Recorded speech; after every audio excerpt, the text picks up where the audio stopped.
Howdy ho, friends and foes, and welcome to Dads on Life, your weekly episodic show on parenting from a male perspective. I'm your host, Jay Miles, and with me, as always, are my co-hosts Keith Bogan, Meow. Good morning. Doug Hammondike, Hey, good morning, guys. and Dave Dusenberry. Living life on the surf. How you doing, everyone? Chad is off exploring new options for churches, I believe, so he will not be joining us today. On today's topic, we're going to let Keith introduce this one. So, amidst the usual banter that we can't share on the air, that we usually have before the show starts, we talked about the differences between how fathers guide or don't guide the choices of their children as they're growing up versus how their mothers might do it. And which is very timely for our group, of course. And are there differences? Does that cause conflicts? How do you unite those differences when you're in front of the kids? That sort of thing. I mean, it doesn't matter how old your kids are, whether they're as young as Jason's or as old as mine. There's choices every day in terms of what they are doing, activities they're involved in, interests that they have, music that they listen to, friends that they hang out with, extracurricular activities at school, all the different things they do. When they're 2 years old, you're dictating everything. So what is the cadence of change as they start to make their own choices? And I don't think it happens when they're at 3, but does it happen when they're 8? Does it happen when they're 12? Does it happen when they're 45, which is my choice? No, wait a minute, never mind. Something like that. So I know Dave has some thoughts, so kick it, Dave. Yeah, I mean, I've seen it, with my kids in various states. I don't know if there was a particular age where that line of demarcation happened, but it's one of the things that I always thought was cool with my kids.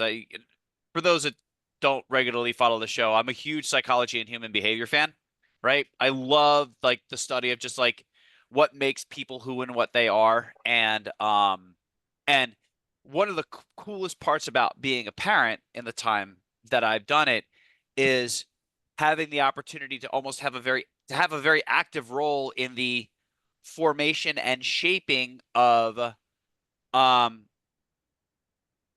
a small human that would then go on and take that groundwork and build on it and make a whole new life. Getting that time with my kids and doing that exploratory work when they're younger to find out what their interests are, what they're into, and then seeing them expand. And then obviously, like Keith said, at some point, the parents lead the providing leads on interests. Almost like we talk about before we hop on, we talk about, what are our topics going to be today? There, we have a range of different things that we can talk about. And as a parent, you introduce a range of different potential paths and interests to your children, whether it's doing fun activities, whether it's Right. something academic, whether it's something mechanical or using your hands, right? And these introductions can come from anywhere. They can come from, an uncle or a grandfather that loves working on stuff. Hey, go out and, hold the flashlight for grandpa while he's working on something. Or, in my case, one of the big ones was when my older son was, God, he was like 6 or so. One of his early birthdays, we decided to have an art party for him. There was an art studio that did art themed birthday parties, right? We thought, hey, this would be awesome, right? The kids can go, they can color, they can have a good time. So we set this up. My wife at the time and I, we set this up, and my son had his birthday party there, had like 10 or 12 friends, and had a good time. But it's amazing because out of that, he ended up really falling in love with art and drawing and design, to the point now where he's getting ready to leave for college in 2 weeks to go to an art and design college up in Massachusetts. And that's what he wants to do. He wants to be able to follow art and design and, freelance, do some work, do some drawings, do some corporate stuff, maybe even get involved in tattooing and all things that basically take his ability to be able to draw some pretty cool stuff. Like, I'm impressed by what he can do. I don't have a drawing ability anywhere in my body at all. Me But either. he's very good. And to think that it all started from this one little art party when he was like 5. Like, he started drawing superhero characters with paddle hands, and then just over the years he just kept doing it and kept doing it, and it's cool that one little spark just blossomed into something that he could potentially have as a skill that he could use as his career moving forward. But it's weird because also you have things like you introduce your kids to things and you think that they're going to take off with them, and then they're like, nah, like it burns out. Mhm. My daughter, Mhm. my daughter has an amazing singing voice. I've always said that when she was really into singing, she sounded great. I loved listening to her sing. That's one I think will just end up being just a kind of a personal thing and not something that she wants to move forward in any way to kind of build on as a bigger income generating skill. Let's call it that. But I think she Right. has the potential to. Mhm. And yeah, it's just, and how, in my particular situation, the difference between myself guiding my kids and their mom guiding them is, I'm not really aware of what goes on over at her house. I Mhm. know that she was very big on, college and education and making sure you keep up on your work. She went to school to be a lawyer. So she was very big on the academics, and I can see that with my younger son. My younger son is very big into academics. He's very big into the STEM stuff, science and technology and math. In fact, he was just doing he just finished his summer homework, in physics so that he could hop on AP physics in junior school. Like, he's taking like 6 AP classes next year. He's ridiculous. Um, but he's very big on academics and science, and the path that he wants to go on is, more technology, whether it's coding and programming or mathematics and physics and science. He wants to go to MIT. That's what he wants to do. Mhm. But it's wild to think that these little sparks here and there, you never know what's going to like ignite that fire. You just kind of throw stuff out, and sometimes stuff that you don't think about is going to light that kind of like really inspire somebody. It's just cool to see like how that comes about. What about you guys? What are your experiences with that? Oh my God, I have so many in that area. I don't want to jump ugly yet, but no, Doug, I can see Doug's got the face. You go first. Go ahead. I didn't really know where to take this, and I like that how you guys laid the groundwork, and hearing Dave's stories and thinking about some of the similarities and maybe some differences and what I could bring to light here. Because I was initially thinking about just like where they're going now, Hmm. and I was now thinking more or less like where we started and Mhm. trying to guide our kids to do certain things. Like we thought, well, the kids enjoyed it. We thought one of the greatest programs out there was scouting, and kids Right. learning a lot of skills and Mhm. taking great direction from people who have great experiences and been doing it for a long time. And they made their way up through the scouts. And I myself enjoyed it. I became a scout leader for Mhm. nearly 10 years. And it was cool me being able to share my experiences and what I've learned, with the scouts. And I just had in front of council one of the kids that started with me as a Cub Scout, now getting his Eagle Scout project, and I was happy that I was one of the people that was there along the way, and had him for 3 years.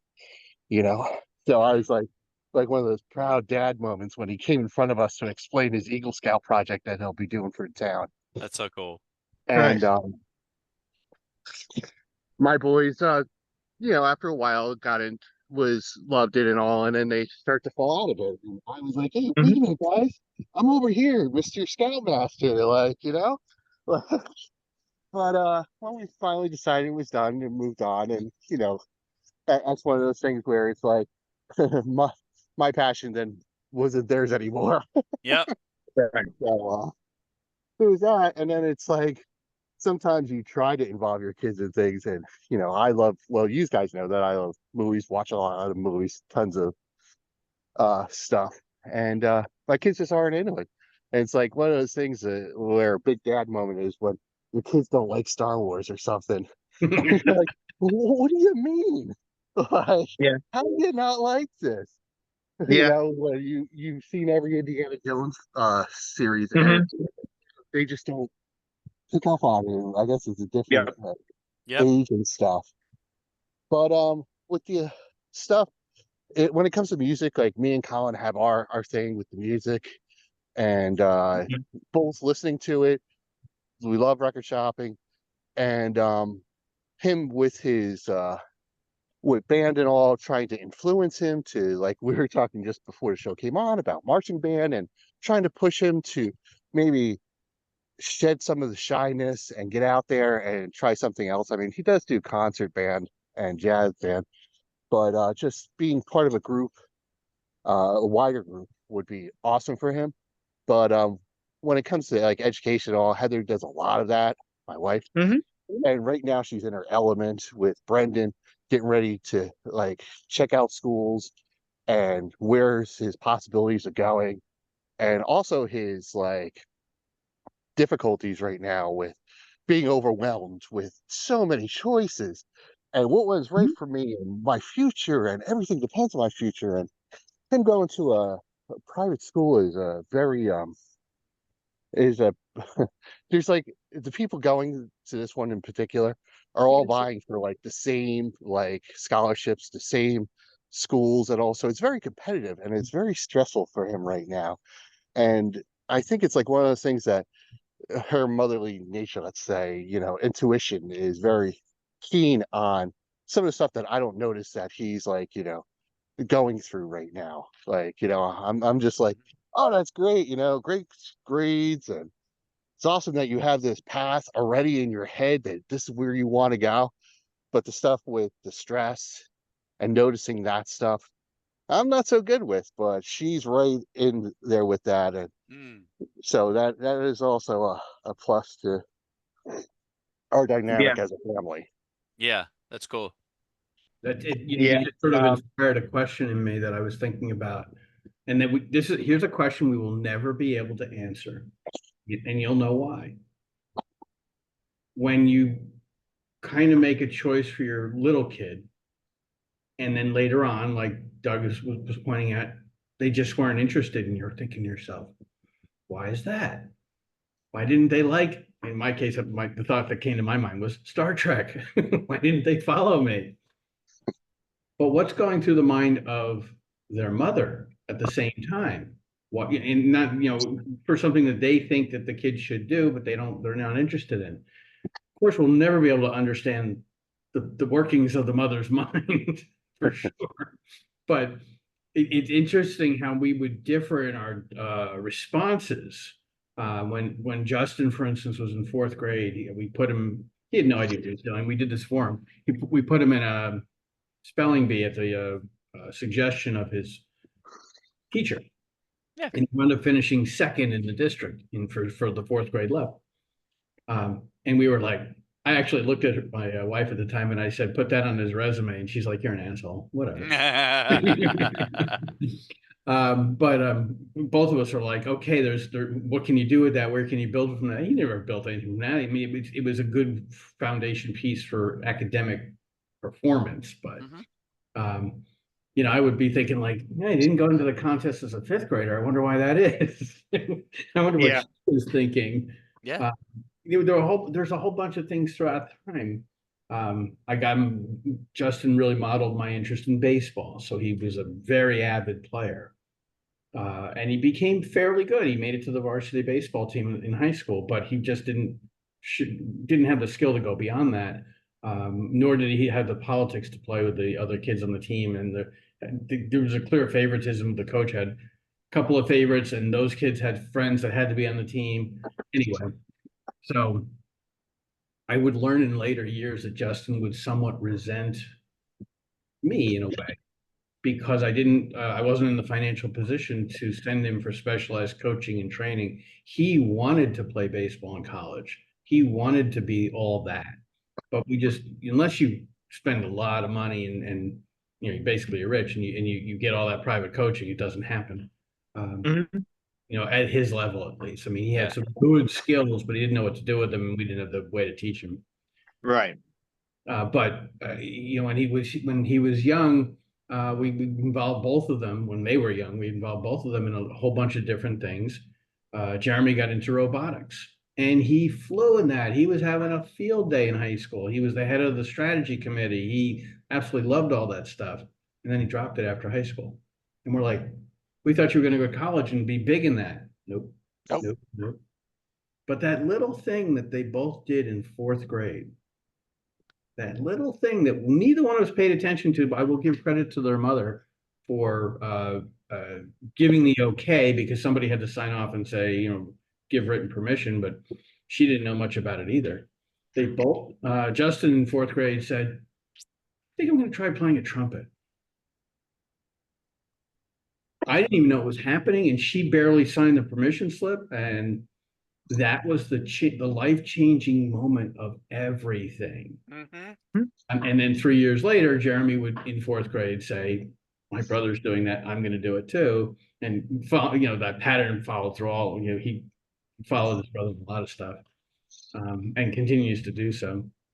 And the life is so much about music. Yes, a lot of academia for sure, and a lot of good academic performance, and they did a lot of other things. Justin was on the debate team at our suggestion. Justin was on the business finance competition team at, I forget what it was called exactly, but at our, you know, we're at a teacher's suggestion. He tried a whole bunch of things, and Jeremy, like I said, robotics, and he did some other stuff. But music was that common thread that just carried them through all the way, and all the way literally to the top of the world. And that was the one thing that I don't think either one of us suggested. Yeah. We were not the motivating pieces behind that. And I think I'd love to go back to Justin and ask him whatever made him want to do that in fourth grade, but I don't know if he would remember. Mhm. I don't know. Usually they don't. It just happened. You know, next time I see him, I think I will actually ask him that question. But there are certainly differences between the way I inspired my kids to try things versus she did. Not good or bad difference. My favorite difference was when Justin was 3, actually. Actually, it might have been 2. I've told the story, I think, on the show before. She went out one night, and we had been talking about moving Justin from the crib to the toddler bed, but she was like adamant, no, it's like he's got to be at least another 6 months older, maybe more. And I'm like, that's kind of bullshit. It's a race car bed. It's about 9 inches off the ground. If he rolls out of it, he's not going anywhere. Why not? Yeah, so we should have known something wasn't right with the marriage when she came home that night and he was in the race car bed, because I completely blew her off and said, no, I'm just going to do this. Screw you. Yep. And she remembers that story too, I will say. It's funny. But stuff like that happens where one of you thinks the kid's ready for something or should try something, and the other one might totally agree. Right. And you know, thank goodness the race car bed thing was relatively harmless. It may have been an omen for future other things, but Yeah. it was a relatively harmless thing. When Justin was about 12, I came home, again, a story you guys know well, and they were playing Grand Theft Auto, and I had been a huge anti, not video game, but just that. Yeah. Like, well, he went back to the store the next day because I was really angry about it. Like, you know, you want to do that when you're an adult, that's fine, but not when you're 12. And I think it might have been a little bit earlier. So there's differences in how we guide them and what they should be involved in, at what times, because both of us look at things, look at their maturity levels somewhat differently. Yeah. And I, you know, I'm sure you guys have 1,000 examples like that. Jason's waiting to share some of his, because his are right now. Yeah, I'm interested in hearing yours, Jay, because obviously you're in the moment now. Like, your kids are still younger and you've kind of like you're almost like in that little bit of a transition phase where first you lead everything and now they start kind of picking up interests and start kind of telling you what they want to do. Half an hour of you two pontificating. Jesus Christ. Who Let let him somebody on get the a show word anyway? in edgewise. Thank you. Shut the fuck up. Good morning, Linda. No, well, first off, going back to Girl Scouts and Boy Scouts, my brother-in-law's brother actually works for, he is I believe is one of the executives of the Boy Scouts in the area at this point. Um, the girls never had a real interest in anything like that. Girl Scouts. Actually, I will tell you one thing, there's a somebody who was on the show with us once. I don't know if you guys remember Jason, the one who was the coordinator for Zombie Walk that I used to work with at Maloney's. Mhm. Yeah, His daughter, I remember that. he's a scoutmaster. His daughter's in Boy Scouts. Um, and she's been in it for a while. So I mean, it's an interesting dichotomy with him, and had some discussions. We actually maybe should have him back on with Halloween coming up again, and Dave with us this time. We should actually have him back on and discuss what's coming up with what's going on with Zombie Walk and all that stuff. Because there's big events coming up in Asbury Park, obviously, in the next couple of months. Anyway, Delana and Sadie started with it started with jiu-jitsu for both of them. I guess they did it for about 5 years. So it was probably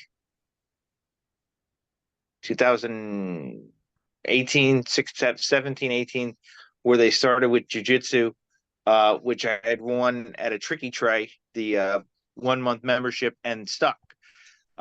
They stuck with it for a while. And then last year, they just kind of said, okay, we're done. We're done with this. But Delana was in her 3rd year wrestling at that point, and it was getting to be too much. So she decided that she was just going to do wrestling. Now she's decided, well, after the first season, she told us she wasn't coming back until October, right before the sign up was. 2nd year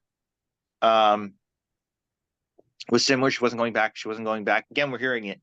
I don't know. I don't know this year. I don't know if she'll go back this year or not. Her coach was in middle school. I'll reserve comment. He's a decent guy, but as a coach, I mean, I don't know how great it works for him. Team was undefeated and they did really well and all that, but when you have a team as large as they are, and other teams can't fill weight classes, you destroy teams. So now you're talking about the art birthday thing. We did that with Sadie. And I mean, she can draw. She does pretty well.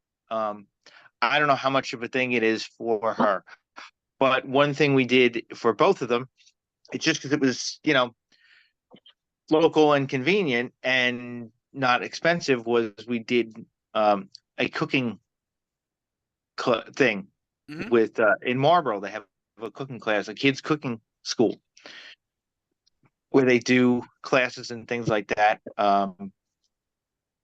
And Delana, it was a slow progression, but over the last few months, has done her share of cooking and this and that. And she actually has taken a liking to baking, where I said to Delana, I said, can you make cookies for me for when I celebrated 4 years? And she did. And she was like, I don't know. I don't know. She should take them because they're dark. Basically, she made brown butter chocolate chip cookies because the butter got a little brown. They were awesome. Mhm. And everybody ate the shit out of them and said thank you. And it just um now Sadie is obsessed on TV with Kids Baking Championship. She's tried it a little bit. She's done a little bit here and there where she does stuff. They both will bake together. They'll both bake a cake together. They'll both do something together sometimes with it. Um, so it's something that I just kind of let it go because it's just we've been so busy with things that to help them do stuff has been very difficult this year, this last couple months especially.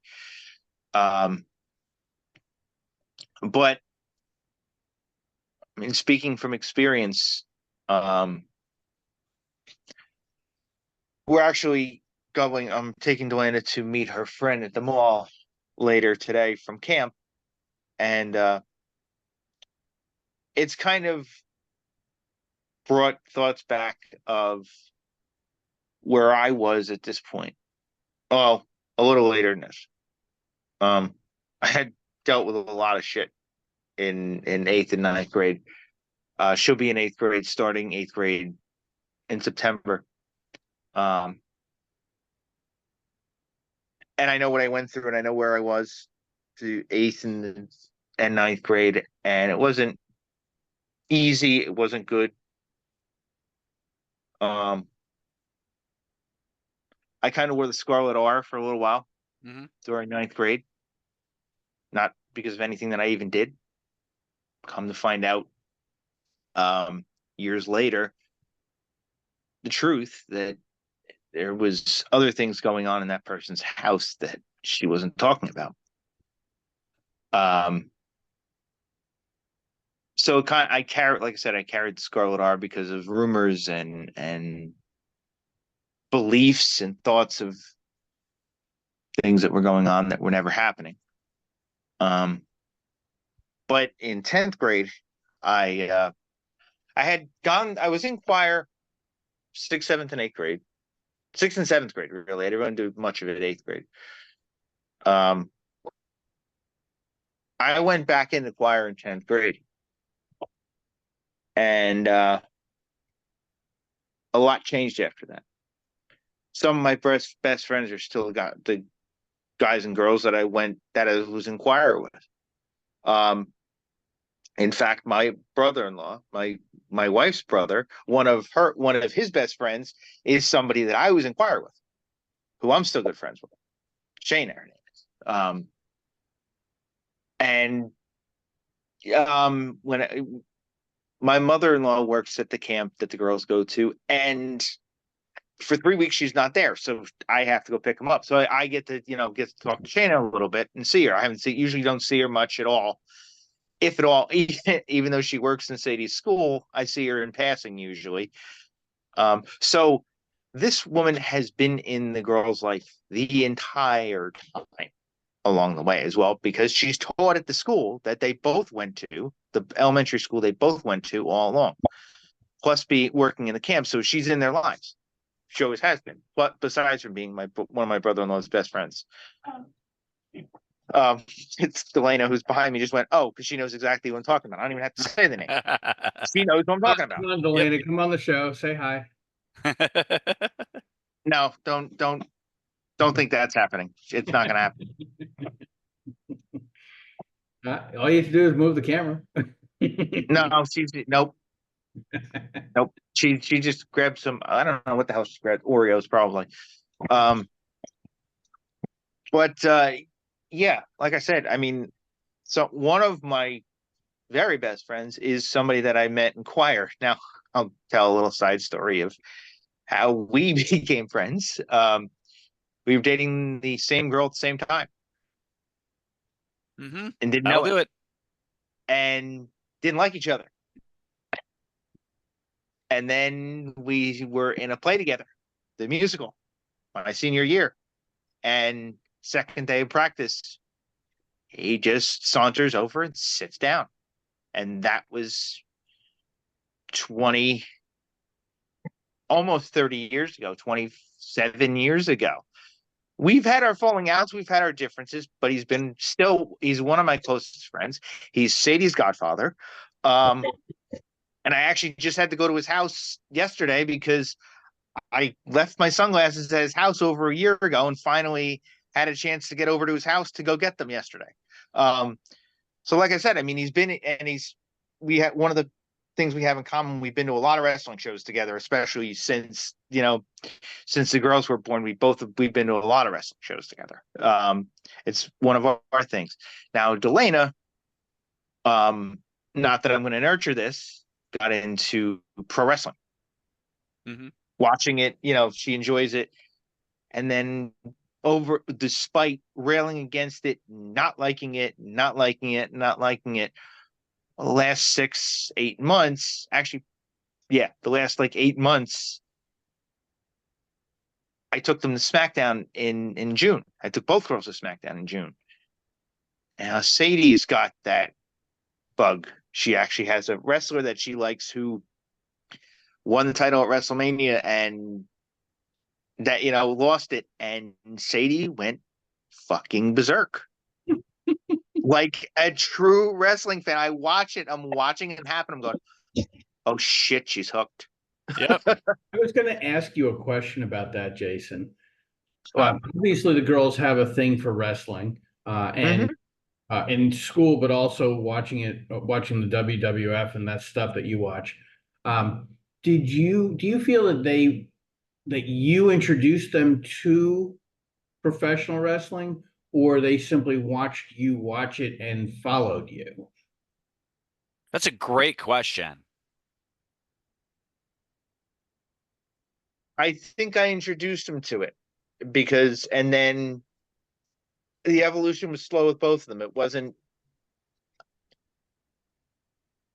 I definitely didn't force it on them because they can, leave the room, do whatever they want to do. They have their own room they can go in. But when the pay-per-view I only really watch the pay-per-views pretty much. And that's all I've really watched. I'll watch SmackDown, I'll watch Raw occasionally. It was not a forced thing. It's their own volition to it. So you were watching it and they just came into the room and saw it versus you sat them down and said, I want to show you something interesting. Yeah, exactly. No. Well, I'll tell you one thing. With both of them, it was seeing certain female wrestlers. Hey, that's how I light up too, by the way. Sorry, never mind. Delana through having done jiu-jitsu, knew who Ronda Rousey was before she even wrestled. Mm-hmm. But in watching what Ronda was doing and realizing she kind of doesn't get this whole pro wrestling thing and she's kind of an idiot, saw somebody else who is this very charismatic female wrestler named Becky Lynch, we actually met a few years ago, who was one of the sweetest people you could ever meet, especially to kids. And once Delana really started to like the women. Sadie, it was a very athletic female wrestler by the name of Bianca Belair. Sadie also, part of it, I think, is Sadie's heavily into gymnastics. And there's a certain sect of some of the wrestlers who they're knocked. When these types of wrestlers are knocked, they're called the flippy doos. Because they do moonsaults, they do 450 front flips where they do 360, you do 360, you land on your feet. You do a 450, you land on your stomach and hit somebody and splash them as you go down. That's a 450. So it's a lot of it is the acrobatics and gymnastics part of it. And that's part of what got Sadie into it. Now, the one that she likes, Drew McIntyre, is a 6'5", 275-pound guy who's not doing those things. Mm-hmm. So, but Bianca Belair is I believe she was a power lifter originally, but she can do stuff like that. But when you look at Bianca Belair, she's got quads that are probably the size of my torso. She's a and couldn't like one of the things is she does this bench press move where she lifts the wrestlers over her head. She's tossing these girls who are 125, 130 pounds, some of them 150, 175 pounds around like they're nothing. And it's amazing to watch what she's doing. So they really got themselves into it, but it definitely was then okay, these shows are available, these things are there, we're gonna go. Elise, she the funny thing is as much as Elise says she hates it, she's very critical. She was very critical of some of the women wrestlers, especially one of them being Bayley and her soccer mom haircut. And I heard about that for 4.5 years before Bayley finally grew her hair out. And then Elise finally said, "Oh, she looks better now." And still rails on Bayley and rails on everybody else. For somebody who says she doesn't watch it, doesn't like it, she does sit there and critique a lot for somebody who doesn't like something. So what if down the line, the love of wrestling continues and they take that potentially to a level where the girls want to wrestle professionally? I mean, it's a very physical sport. What would you think about that? More so than drum corps. I know people in the business. Yeah. I know trainers. I know people who are trainers. I know people who run schools. So if that's really what it comes down to, it would be discussed. I think Elise would probably lose her mind, but there's nothing wrong with taking them for training in it. And then if it goes somewhere, it goes somewhere. If it doesn't, it doesn't. I like it. I like With it. a sport like this, you would guide them and help them where you can, but you would obviously you would block them from doing anything marching band or drum corps related. I'm confused. I didn't say that. All I said was my 2 nieces have had to have knee surgery. That's all I said. I did not say anything about blocking them from marching band. Not today, you haven't, but did you? But I have never said, never. Please go back and show me the tape of when I've ever said that I would block them from doing marching band. Please go ahead. Show me. Adamantly against any participation in the activity. You're misunderstanding what I said. But regardless, because I have. Well, hold on, Yeah. Dave. No, I have been at every one of my niece's performances, and I will go to my older nieces, my younger nieces' senior performance. I've been there for all of it. Don't tell me you have no fucking idea if you really think I'm against marching band. You have no fucking idea about me at all. You don't know me at all if you really think that. Moving on. so, I mean, to kind of get to circle it back around, Keith, I thought you brought up a point that was interesting. So you have like active exposure and then you have passive exposure. 2 ways that we kind of get our kids into looking at different things and trying out different things. When I think active exposure, I think of like the example I said with my son and the art party. When I think of passive exposure, I think of said same son and what has become his love of music. This is a topic I'm sure Doug can certainly relate to, because we talk. My older son talks music all the time. He's gotten to the point where like he listens to a lot, he critiques a lot, he's very into it, and he credits both his mother and myself for our distinctive paths that we've exposed him to when it comes to different music. His mom is more of like modern American rock. Like the heaviest she probably goes is like Pantera, right? But she likes Britpop. She likes she likes all that type of stuff. That's kind of her thing. That's her wheelhouse. Whereas me, I'm much more hard rock, metal, thrash, things like that. But also things like Tori Amos and Indigo Girls, right? And we've had a chance, and Jay has kind of taken all of these different band influences along the stuff that he loves rap. Like he's a huge rap fan. Follows all like basically follows all of the different artists, tracks all their albums, like listens to like all of the things. And he's gotten to the point now where he and I can have some really kind of deep dive discussions on different things. I'll turn him on to different bands and he'll go back and like listen to everything and be like, this is good, this is not.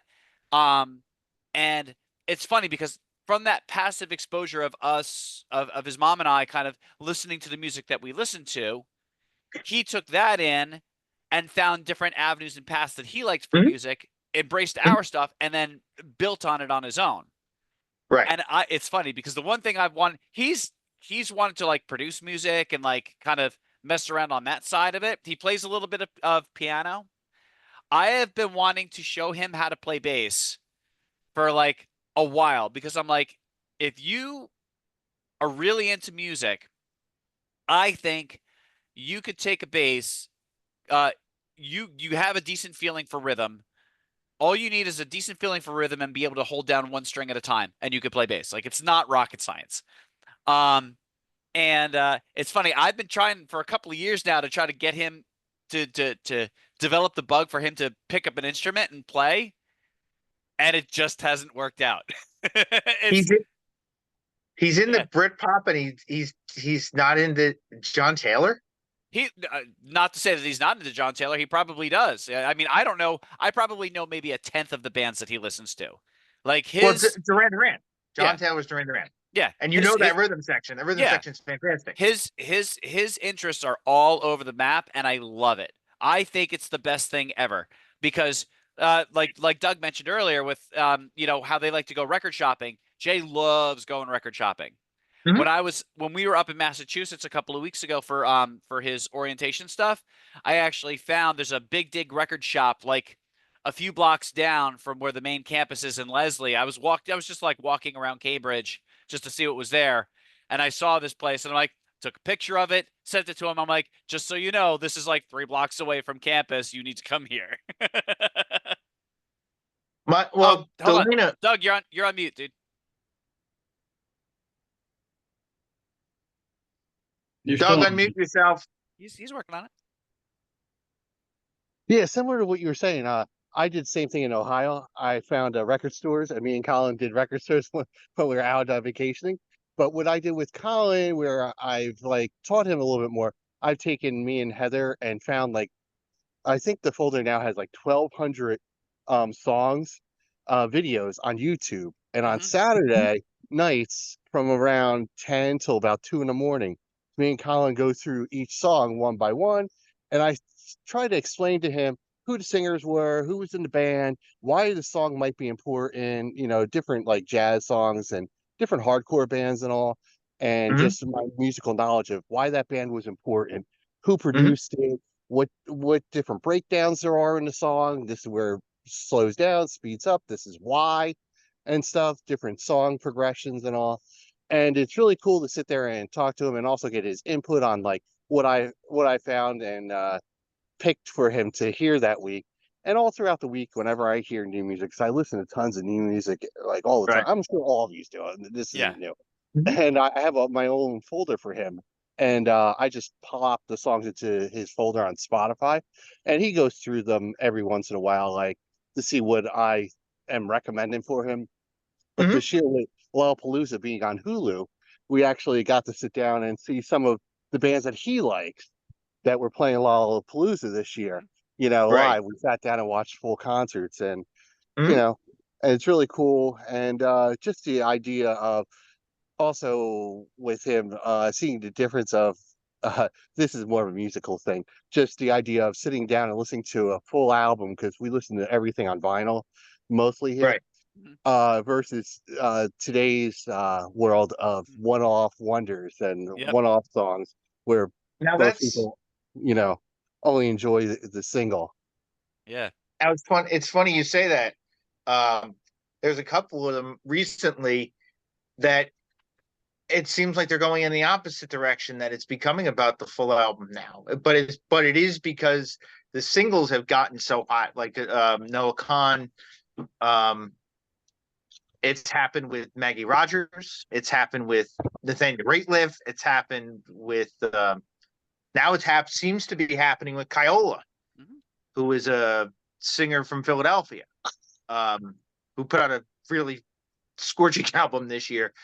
Now getting back to the one thing, you talk about marching band. Delana picked up.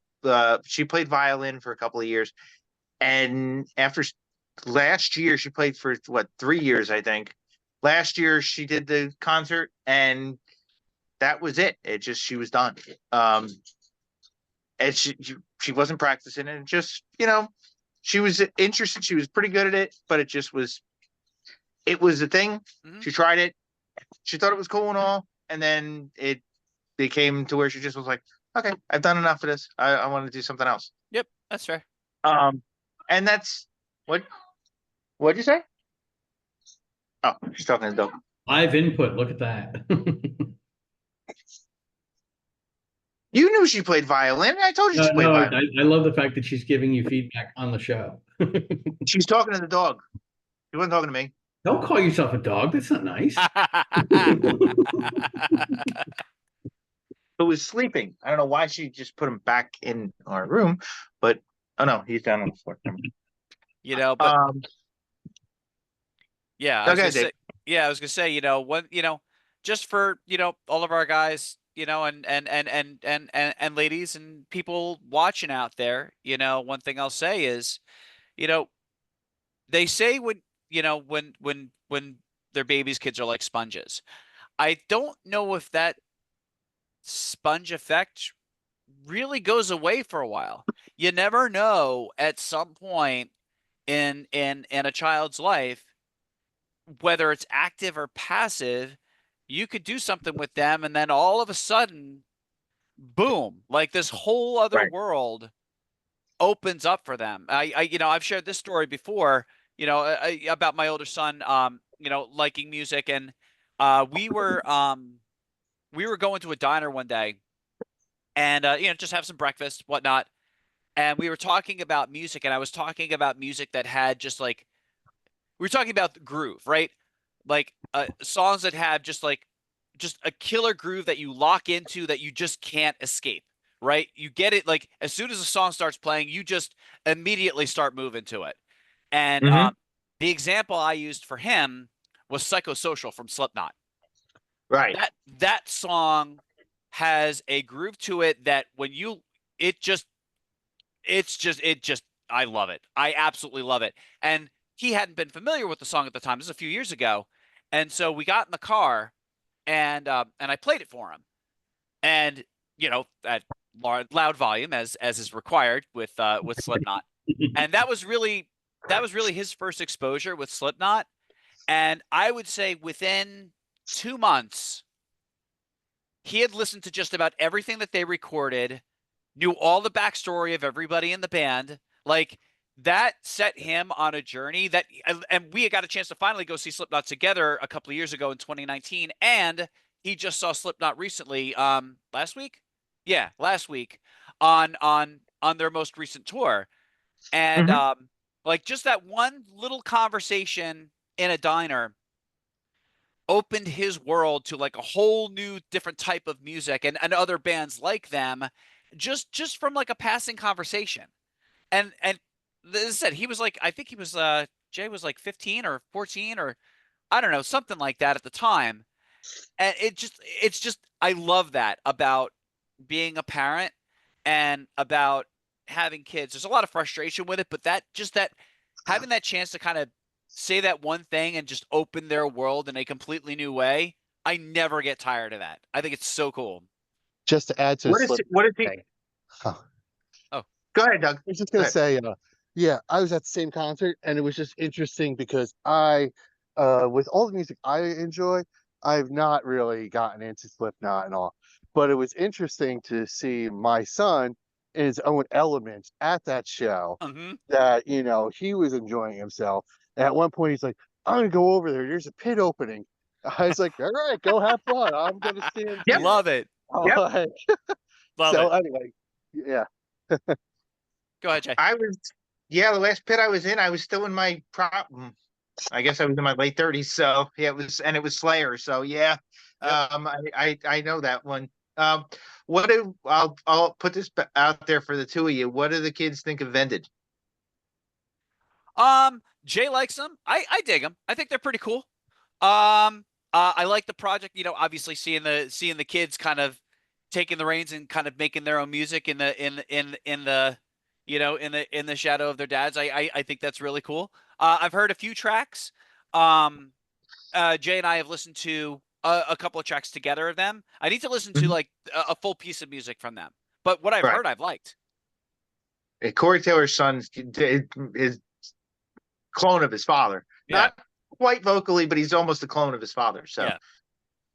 Keith's looking at it. He has no idea what the hell's going on. So I don't know the musical bands at all. None of that resonates with me. I mean, they all sound like they might be interesting, but I'm not a music Yeah. head. Um, Yeah, the I looked them up. the thought that's been going through my mind that I've been sort of waiting my turn on, that there's a bit of envy in me right now because, and on behalf of Chad, who is not here today, I will say, when your kids get older, there's less and less that you inspire them to do because they're doing their own thing. Hmm. So cherish what you have right now. Yeah. Word. And I wouldn't say, go out of your way to push things on them, but when something you do lights them up, just That's such, know that that's not going to happen forever. no. You enjoy it when it happens because then that's such a good feeling, man. That's a rush. It's cool. It is. It really is, and it definitely happens less and less as they get older, whether they're in your house. Right. By the time they get to college, it's pretty much not there anymore. It doesn't make the relationship any less, and we still do plenty of things together. But now we're sort of like, in maintenance mode where we have that mature relationship where there are certain things that we just enjoy doing, and then there's plenty of things they do on their own. But there's not a lot of new. Well, I'm actually interested in the time when that turns around, right? My kids are going to do really, really cool things as they go through life, and they're going to have these experiences that I didn't have. And maybe them living that and telling me about it will inspire me to do new and cool things with their youth and their energy. They'll say, hey, check this out, and kind of, maybe Mhm. ignite a little fire in me. Right. I think that happens at some point. Like I remember with my dad, that happened with my dad because my dad, I always looked at the point, like my dad was always big on like tinkering and technology and things like that. Like he was a jack of all trades, master of none type of person, but he was always into like computers and technology and thing. And then when I ended up going to school for computers and I started following that as a career, there came a point in time where my knowledge and my ability and my experience passed his. Like he kind of hit a wall where he stopped and I kept going and I would talk to him about things and he really enjoyed what I was talking about. He was like, that's kind of beyond me. I didn't imagine that things could go in that direction. But I would talk to him about the stuff that I was working on and doing, and that kind of Mhm. inspired him. And it was, like that was that kind of flip moment that I was just talking about. And I think that's really, really cool. For me, for us, that's like with Justin and me, that's happened with baseball.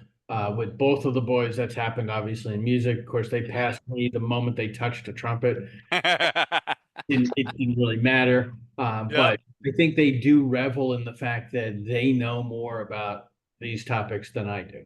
Hmm. In try to remind Justin that when I was his age, I was also the master of baseball, and I knew every single number and every They single. should. Yeah. So it's not like he's doing something that's beyond me. It's just it's a stage of life thing, if you will.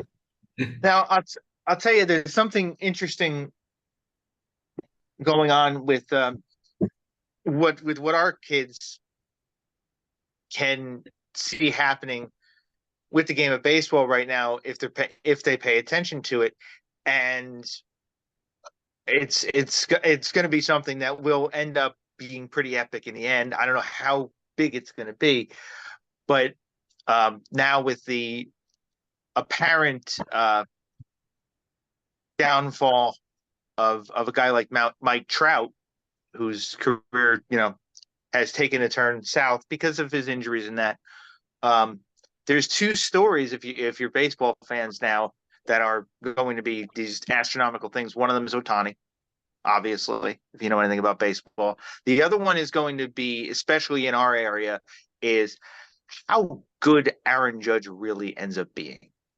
It's going to be a very interesting case study to see how good he truly ends up being and what records he sets and what records he breaks. Are your Because girls he, interested in that? no, no, they don't like sports. Sadie kind of got into football. Well, Delana, I can't say that. Delana, I don't know what's going to happen this year. Delana took an interest in football for the first time. I think we all know why. A certain female dating a certain football player definitely helped that. I'm not going to say it did. I'm not going to lie and say it was no, it was her. I think it It happens was, to millions of people across the world. Yep. and they definitely lasted. I mean, a lot of people, the running joke was they'll, by the uh end of the season they'll break up. Clearly, we've seen, unless something major happens, they're probably not breaking up anytime soon. Because of things that I've read recently, where he, had his phone next to his bedstand and this and that, and would have flown to whatever country she needed him in. Mhm. So, and obviously, I'm talking about Travis Kelce and Taylor Swift. And they seem to be I getting mean, fine together. the NFL will owe a lot to Taylor Swift in the end if this keeps going the way it is.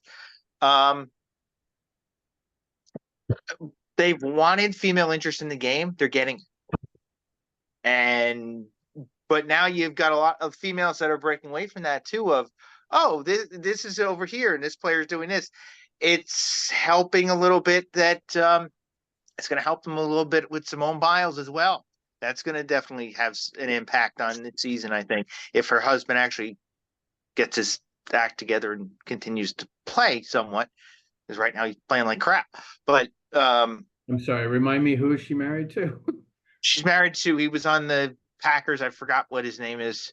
He's a cornerback or safety for the Packers. Now he's on the Steelers. No, Bears. Bears. I'll get the name in a little bit. I can't remember exactly right now. He shows up at some games like Taylor did, and she'll probably cause a stir. It'll be good.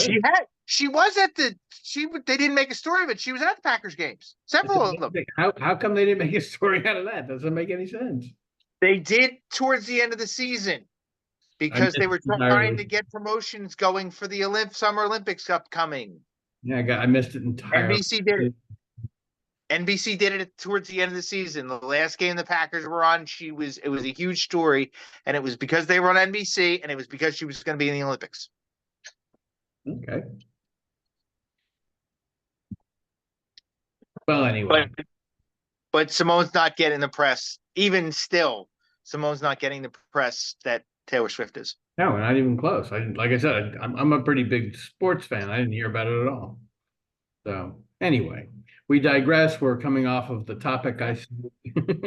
Inspire your kids, guys. You never know. Watch for it. And let your kids guide you sometimes. Like, I think as parents, we feel this stress about, like, we have to give them the chance to try all of the things, with that, oh, well, maybe they'll like this, maybe they'll like that, maybe they'll like this. Your kids will tell you in some way, shape, or form, either through words or actions or interests or direction, where they want to go. Sometimes it's just a matter of laying out the options and seeing where they go. I did not expect my 3 kids to end up going in the directions that they did when they were younger, but seeing where they're at now and watching the progression as time has gone on, it makes all of the sense in the world right now. And as dads, just be there to guide them, coach them, help them, and you know what? Let them grow. I mean, that's really the bottom line. Enjoy it while you can. Like Keith said, there does come a point in time where maybe you don't feel like you inspire them as much because they become like us, old and set in their ways. But if there's anything I know I've learned as a parent, and I'm sure all of you guys out there can empathize with this, kids surprise you, man. You never know. You never know what little spark is gonna freaking change their lives, and in turn, like really affect us as their parents and guardians too. I am endlessly surprised. I shouldn't say that. It doesn't happen very often, but obviously it's a surprise when it happens, because every now and then something happens that I didn't see coming. Mhm. It comes to them wanting me involved in something they're doing, because they certainly, 22, 25. I think that is very little bit. I think both of them chafe at the fact that I'm no longer involved in drum corps. And I think they would prefer that I was there, because I did it the right way. When I did it for 6 years, and I was, I would sell the merchandise for the organization. I ignored them. I didn't chase them. I was there for all the kids, and I barely saw them. Every day that I was on tour with them, I barely saw them. So I wasn't getting in their face. I wasn't getting in their way. Yeah. And so I think they really appreciated that, and they enjoyed the fact that I was there for all of the kids. There's I think if there's a chance to do something like that again in the future, I think they would want that. But other than that, yeah, they don't need dad in the way of most of the stuff they're doing. That's for sure. I'm Yes. going to Well, when encourage their- my kids when to their make some dad's- breakfast. Whoa, Doug, go ahead, Doug. I was gonna say, I was gonna go encourage my kids to go make some breakfast. There you go. That's a good idea. And Doug, make sure you tell them you won't get in their way when you do. Yeah, okay. Cool. Well, I mean, when they're dealing with a dad whose social security number is 1, sometimes you want to get away from them. Cool. I think that's a pretty good place to leave us. Actually, we are over an hour, I think, at this point. So from all of us here at Dad's on Life, take care, everybody. And of course, Keith, eat my shorts. I'm chomping away. Say bye to Sasha. Sasha goes home today. That's another story for another time. Take Later. care, everybody.